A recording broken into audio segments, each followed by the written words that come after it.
Yes, now we have to see that socialism in Russia. Socialism in Russia. All political parties in Russia were illegal before 1914. 1914 से पहले सभी political parties Russia में क्या थी? Illegal थी. Russian Social Democratic Workers Party was formed in 1898. But इसके बावजूद भी 1898 में Russian social democratic workers party का गठन किया गया. In 1900 socialist revolutionaries party was formed और सोशलिस्ट रिवॉल्यूशनरीज पार्टी का गठन कब हुआ? 1900. Later social democratic Russian social democratic workers party were divided into two parts. दो पार्ट में बट गया, बोल्शेविक्स और मेंशेविक्स. अब देखेंगे बोल्शेविक और मेंशेविक में डिफरेंस क्या है. तो बोल्शेविक पार्टी का लेनिन था. लीडर कौन था बोल्शेविक पार्टी का? Vladimir Lenin. He thought that party should B disciplined. और व्लादिमीर लेनिन का मानना था कि पार्टी को क्या होना चाहिए? डिसिप्लिन्ड होना चाहिए. Party should B disciplined, membership should be restricted. और उसने कहा कि पार्टी के मेंबरशिप रिस्ट्रिक्ट होनी चाहिए. It means that entry in the party should be prohibited. Julius Martov was the initial leader of Menshevik party. जबकि मेंशेविक पार्टी का leader कौन था? Julius Martov. And Mensheviks thought that, Mensheviks जो थे उनको लगता था कि party should be open for all. तो ये दोनों में डिफरेंस था. जो मेंशेविक्स थे वो चाहते थे party membership should be open for all. And Bolsheviks wanted that party should be disciplined. Entry should not be permitted for all. Now the next topic is a turbulent time, 1905 revolution. It is also known as Bloody Sunday. Yes, Russia was under autocratic rule. Just I told you.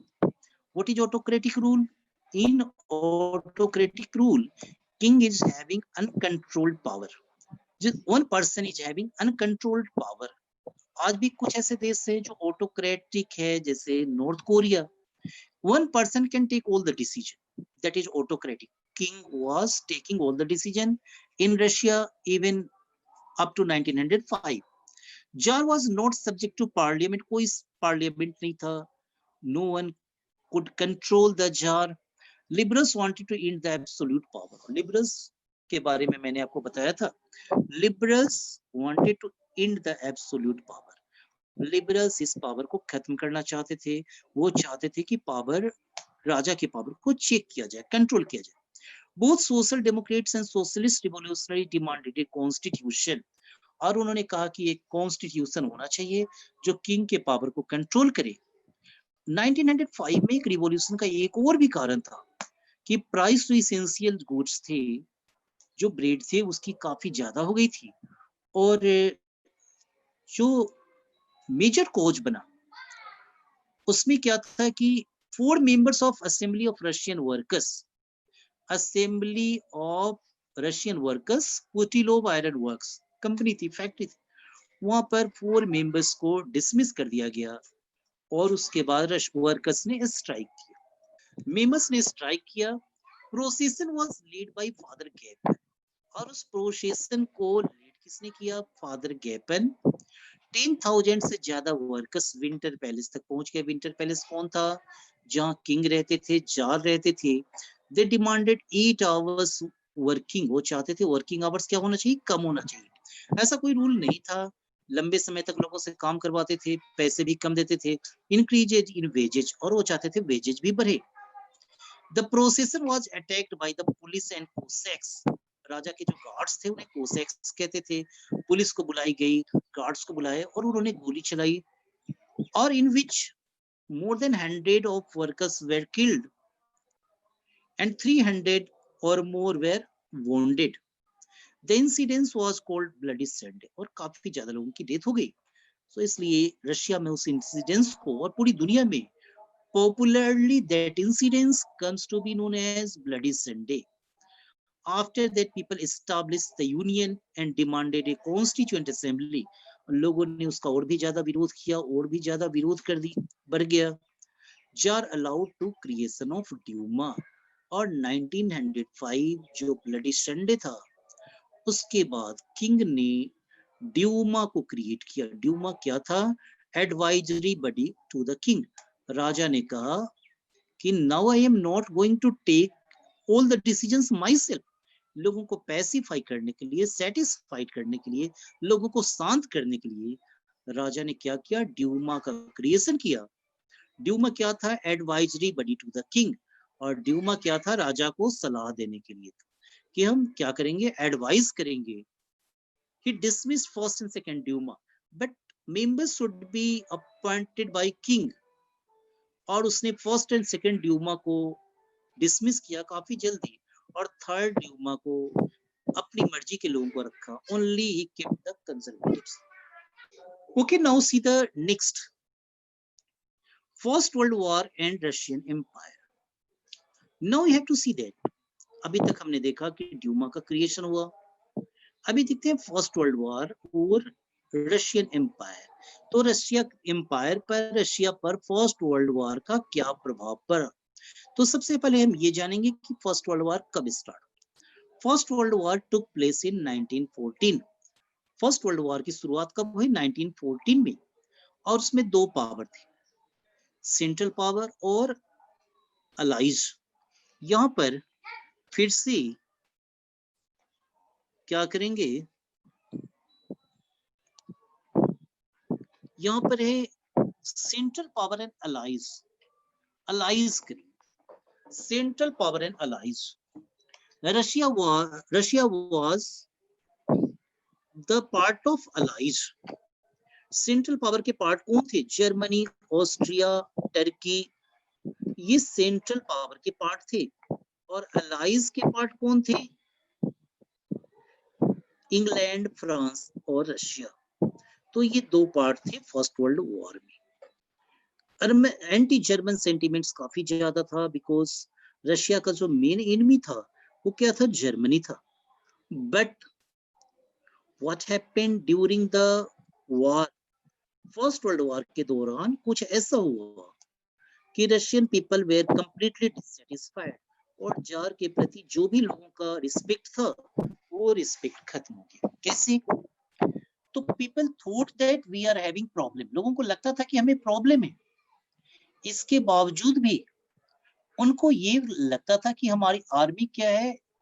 Strong है। उन्हें ये लगता था कि हमारी army क्या है? Strong है।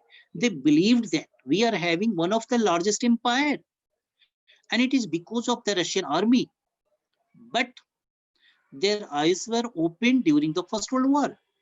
Russian army lost badly in Germany and Austria between 1914 and 1916. उनकी उम्मीदों के विपरीत, they did not expect, it was unexpected for them. It was shocking for the Russian people. Russian army was defeated everywhere. Almost 7 million casualties, काफी ज्यादा संख्या में death हुई Russian people की और रशियन आर्मीज की। War adversely affect industries. अब war के दौरान क्या हुआ?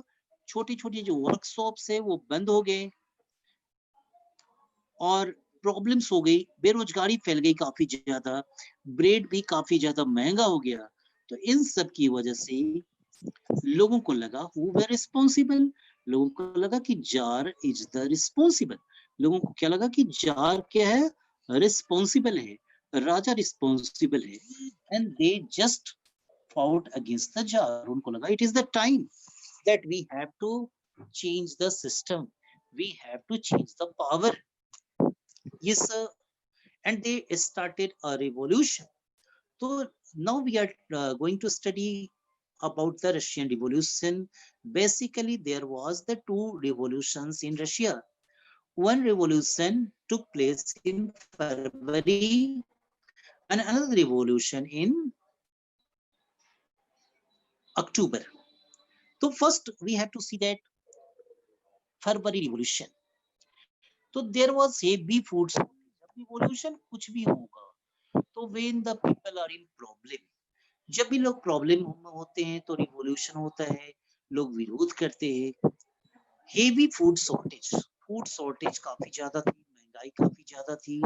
जार डिसोल्व ड्यूमा, और जार ने ऐसे समय में जो राजा को सलाह देता था उसको राजा ने भंग कर दिया, डिसोल्व कर दिया। किंग ने कहा मैं अपनी मर्जी से फैसला लूंगा, I am free to take any decision. On 22 February factory strike started and Saint Petersburg, जो रशिया का मेन शहर था, फैक्ट्री स्टार्ट हुई। This city was also known as Petrograd, Petrograd के नाम से भी जाना जाता है सेंट पीटर्सबर्ग सिटी।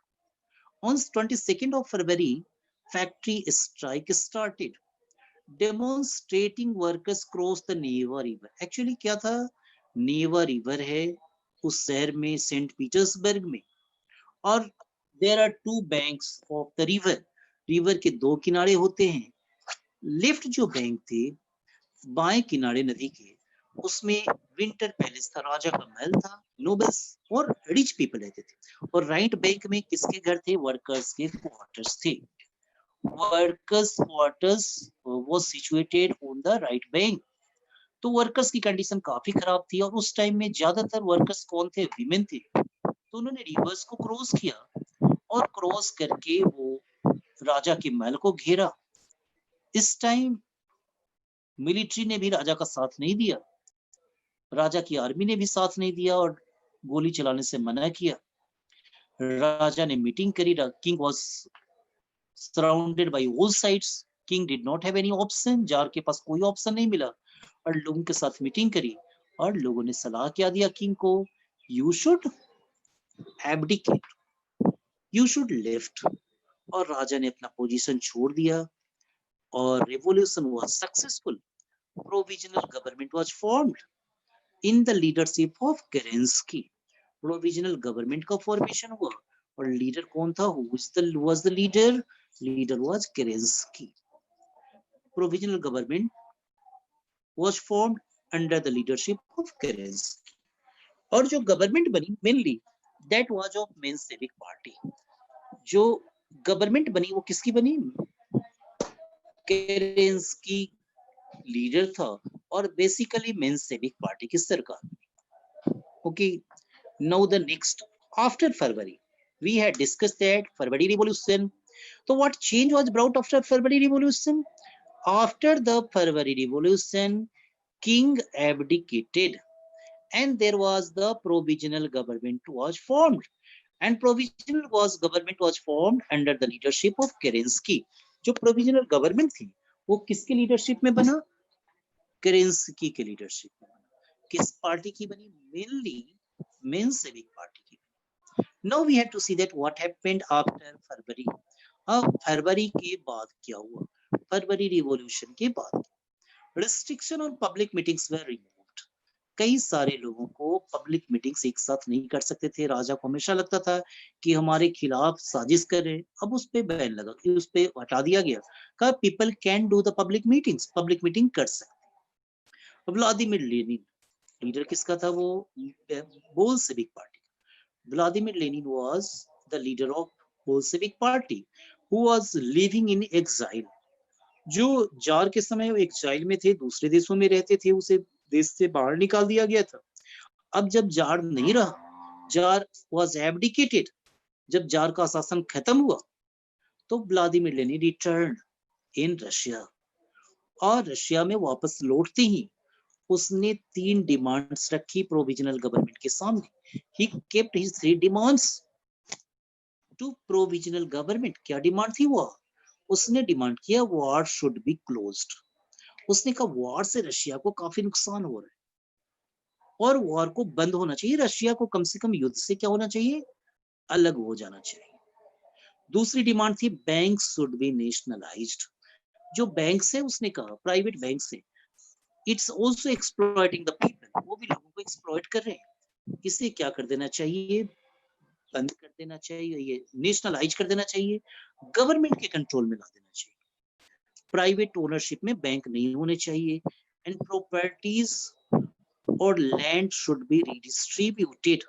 और तीसरा क्या था, जो जमीन है, जो प्रॉपर्टी है, वो रीडिस्ट्रीब्यूट होना चाहिए। रीडिस्ट्रीब्यूशन का मतलब क्या हुआ, if a person is having 100 hectare of land, 90 acres must be taken from him and distributed to the landless people. In the same way, properties a person is having large havelis, why not it should be partitioned and distributed among the poor people? So that his demand was called April thesis.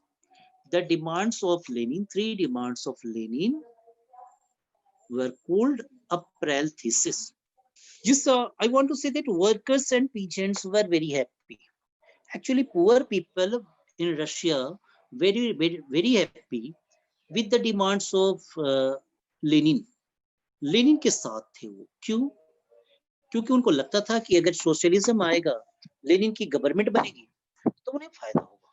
Workers और peasants को भी property मिलेगी, peasants को गांव में जमीन मिलेगी खेती करने के लिए। तो इस तरीके से लेनिन को ज्यादातर लोगों का सपोर्ट मिला। मोस्टली पॉवर्टी काफी ज्यादा थी और ज्यादातर लोगों का सपोर्ट मिला लेनिन को। बोल्शेविक्स इन्फ्लुएंस ग्रीव और इस तरीके से बोल्शेविक का प्रभाव बढ़ा। Land committees were formed and peasants seized land between July and September. जुलाई और सितंबर के बाद पीजेंट्स ने कई जगहों पर राइट्स छिड़ गए, खासकर ग्रामीण क्षेत्रों में, और पीजेंट्स ने लैंडलॉर्ड की जमीन पर कब्जा करना शुरू कर दिया। और किसकी बातों में आकर? लेनिन की बातों में आकर। अब आते हैं अक्टूबर revolution. Lenin feared that provisional government can set up a dictatorship. अब लेनिन की बात नहीं सुनी गई और लेनिन को ये लगा कि जो गवर्नमेंट है, provisional government under the leaders of Kerensky, वो डिक्टेटर हो सकता है, डिक्टेटर की तरह बिहेव कर सकता है। उसने पीजेंट्स को, वर्कर्स को, बोल्शेविक्स को, जिसकी संख्या काफी ज्यादा हो गई थी, उन सबको कहा कि why not we start once more uprising, once more revolt, एक और रिवोल्ट क्यों नहीं करे। और लेनिन ने रिवोल्ट की शुरुआत करी 24 अक्टूबर। प्राइम मिनिस्टर केरेंस्की को भनक लग गई, जो मेंशेविक पार्टी के लीडर थे, प्रोविजनल गवर्नमेंट के लीडर थे। उन्होंने सिटी को छोड़ा और ट्रूप्स को बुलाया, आर्मी को बुलाया। But even in the army there was the supporters of Lenin. Army में भी कई सारे लेनिन के सपोर्टर थे और उनकी मदद से लेनिन ने गवर्नमेंट पर कब्जा कर लिया, मिनिस्टर्स को अरेस्ट कर लिया, केरेंस्की देश छोड़कर भाग गया। बट लड़ाई जारी रही और till December important cities came under the control of Bolsheviks. Bolsheviks के कंट्रोल में इंपॉर्टेंट शहर आ गए रशिया के। और इस तरीके से अब ये देखना है कि दो रिवॉल्यूशन हुआ, अक्टूबर रिवॉल्यूशन और फरवरी रिवॉल्यूशन। तो फरवरी दोनों में बेसिकली डिफरेंट क्या है? फरवरी रिवॉल्यूशन के बाद क्या हुआ? गवर्नमेंट बदली। फरवरी रिवॉल्यूशन के बाद जो लंबे समय से तो जार का जो रूल चल रहा था, वो जार का रूल खत्म हो गया। बट अक्टूबर रिवॉल्यूशन के बाद प्रोविजनल गवर्नमेंट का रूल खत्म हुआ, मेंशेविक्स का रूल खत्म हो गया और बोल्शेविक्स ने सत्ता पर कंट्रोल कर लिया। जो रूल बन गया वो किसका बन गया? लेनिन का आ गया, बोल्शेविक्स का आ गया। Lenin became the leader, Vladimir Lenin became the leader. Now what change occurred after October? अब देखते हैं अक्टूबर के बाद कौन से बदलाव हुए, क्या चेंजेज आया। तो Bolshevik party was renamed Russian communist party. Bolshevik party का नया नाम क्या बना? Russian communist party. Bolsheviks oppose private property. Actually Lenin की डिमांड्स क्या थी? redistribution of property, war should be closed, Russia should be away from the world war, and banks should be nationalized. तो Lenin की खुद की government हो गई। Lenin ने क्या किया? इंडस्ट्रीज और बैंक्स को नेशनलाइज कर लिया, गवर्नमेंट के कंट्रोल में कर लिया। Titles of aristocracy were banned. Aristocracy क्या करते थे? टाइटल्स प्रोवाइड करते थे राजा, जो उनको सपोर्ट करते थे, जो उनके फेथफुल थे, उन्हें खत्म कर दिया गया, कोई टाइटल्स नहीं देंगे। Everybody is equal. Peace treaty was signed with Germany. Important work was that Russia ने जर्मनी के साथ पीस ट्रीटी साइन किया, शांति समझौता किया और रशिया युद्ध से अलग हो गया। Peasants were allowed to take land from nobles और पीजेंट्स को खुली छूट दे दी गई कि आप नोबल्स की जमीन पर कब्जा करो, जमींदारों की जमीन पर कब्जा करो। इलेक्शन वाज हेल्ड, इलेक्शन भी हुआ, बोल्शेविक्स ने कराया बट सक्सेस नहीं मिला और रिजेक्ट कर दिया बोल्शेविक ने। कहा नहीं, बोल्शेविक कम्युनिस्ट पार्टी खुद ही एक बहुत डेमोक्रेटिक है और किसी इलेक्शन की जरूरत नहीं। It was rejected. For complete topic-wise solution of all subjects of syllabus of all boards, CBSE, ICSE, and state boards, for preparation of all competitive exams, please visit www.preducate.in. You can also download the Preducate mobile app from Play Store on your mobile phones. Thank you.